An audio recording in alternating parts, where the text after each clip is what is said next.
नमस्कार। सनातन धर्म जहाँ एक मच्छर को मारना भी पाप है, उसी धर्म को मच्छर समझ के मार के मिटा देने की बात हो रही है। आपको लगता है ये संभव? मैं कहूँगी ये असंभव है। और क्यों? मैं आपको जवाब देती हूँ। आप जानते हैं सनातन धर्म को सनातन धर्म ही क्यों कहा जाता है? सनातन के अलावा कोई और नाम भी दे सकते थे, गाय धर्म, फूल धर्म, सनातन ही क्यों? क्योंकि सनातन का मतलब ऐसी चीज़ जो कब शुरू हुई, कब ख़त्म हुई, किसी को नहीं पता है। और हमारा कल्चर इसी कॉन्सेप्ट को मानता है, सतयुग कॉन्सेप्ट। हमारा कल्चर कहता है युग कब शुरू हुए थे, कब ख़त्म होंगे, किसी को नहीं पता, एक के बाद एक आते रहते हैं। हमारा कल्चर कहता है कि कर्म जैसा करोगे वैसा भरोगे, सर्कुलर वे में लाइट चलती रहती है। हमारा कल्चर कहता है कि आत्मा कब शुरू हुई थी, कब ख़त्म होगी, ये तो केवल शरीर बदलती रहती है। इनफैक्ट इस नेचर में जितनी भी चीज़ें हैं वो भी सनातन धर्म में ही है। आप देखिए, बारिश को नदियों से पानी जाता है, बादलों से बादलों में, फिर से ज़मीन पर और फिर से नदी में। अब नदी में पहले पानी आया कि बादल में, ये तो वही हो गया। मुर्गी पहले आई है, अंडा, ये भी खुद में सनातन है। यानी पूरा कुदरत ही सनातन है, क्योंकि ये कब शुरू हुआ कब ख़त्म होगा किसी को नहीं पता। क्योंकि आप पूरे कुदरत को मिटा दोगे, क्योंकि हमारे लिए तो पूरा कुदरत ही सनातन धर्म है। हम तो हर चीज़ की पूजा करते हैं, छोटे से छोटी चीज़ की भी पूजा करते हैं, सांप हो या नेवला हो, हम दोनों की पूजा करते हैं। लेकिन अगर इनको ये लगता है कि सनातन धर्म मंदिर को तोड़ने से, मंदिर में भगवान को मिटा देने से मिट जाएगा, तो आप गलत हैं। क्योंकि अगर आप मंदिर तोड़ दोगे तो हम ऐसे हैं कि हम घर में भी मंदिर बना लेंगे, और अगर आप हमारे घर को तोड़ दोगे तो हम हमारे भगवान को गले में पहन लेंगे, हाथ में पहन लेंगे। अगर ये हाथ काट दोगे और ये गला काट दोगे तो हम इसी शरीर को जलाकर उस भस्म की भी पूजा करेंगे, क्योंकि इस भस्म में भी हम शिव को ढूंढते हैं। तो आपको लगता है कि सनातन धर्म को मिटाना इतना आसान है? बिल्कुल आसान नहीं है। क्योंकि कुछ ऐसी चीज़ मैंने अभी अभी देखी कुछ दिन पहले, जिसने मुझे खुश कर दिया कि ऐसा भी हो सकता है। मैं आपको बताती हूँ मैंने क्या देखा। सबसे पहले मैंने शुरुआत में आपको क्या कहा था कि अगर आप हनुमान चालीसा वगैरह काम करते करते पढ़ लेते हैं तो आप गलत कर रहे हैं। लेकिन मैंने ये भी कहा था कि आप सही भी कर रहे हैं। क्योंकि मैंने ऐसा कहा क्योंकि आप सही कर रहे हैं। हम हमारे भगवान को हमने अपने संग में भी देखने लगे, हम अपने गले में उनको पहनने लगे, हम हमारे भगवान को अपने साथ हमेशा लेकर चल रहे हैं। लेकिन क्या गलत कर रहे हो ये मैं बताती हूँ। हमने ऑब्ज़र्व किया कि कोई भी मंत्र से पहले ओम आता है। क्यों आता है? क्या ज़रूरत है ओम की?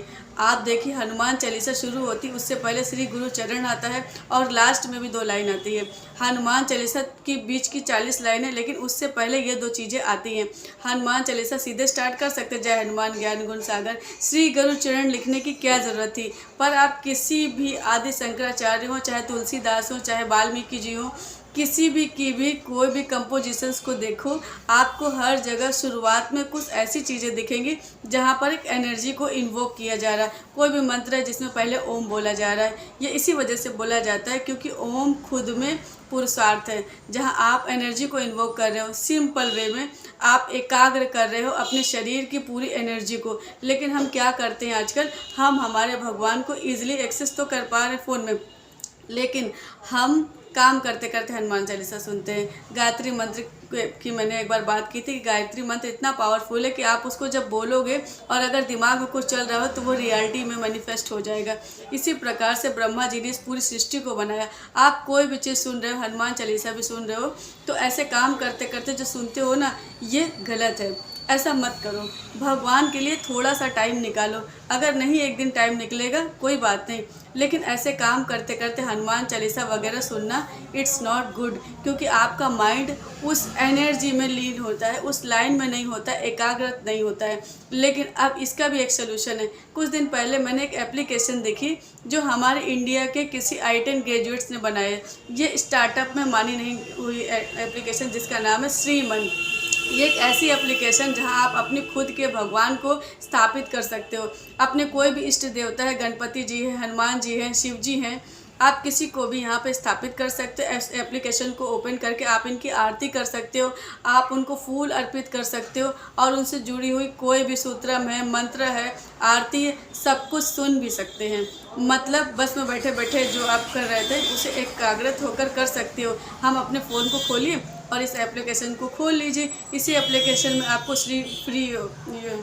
श्लोका के ऐसे एप्लीकेशन में आपके मंदिर है, योगा है, सब कुछ यूज़ कर सकते हैं। जब आप इसे सामने बैठकर यूज़ करते हैं तो अलग ही एक फ़ील होता है। इनफैक्ट इस एप्लीकेशन में आपको पंचांग में दिखाया जाता है, टाइम भी दिखाया जाता है कि ब्रह्म मुहूर्त कब है, कौन सा टाइम शुभ है, कौन सा टाइम अशुभ है, ये सब भी दिखाया जाता है। तो ये तो सोने पे सुहागा है।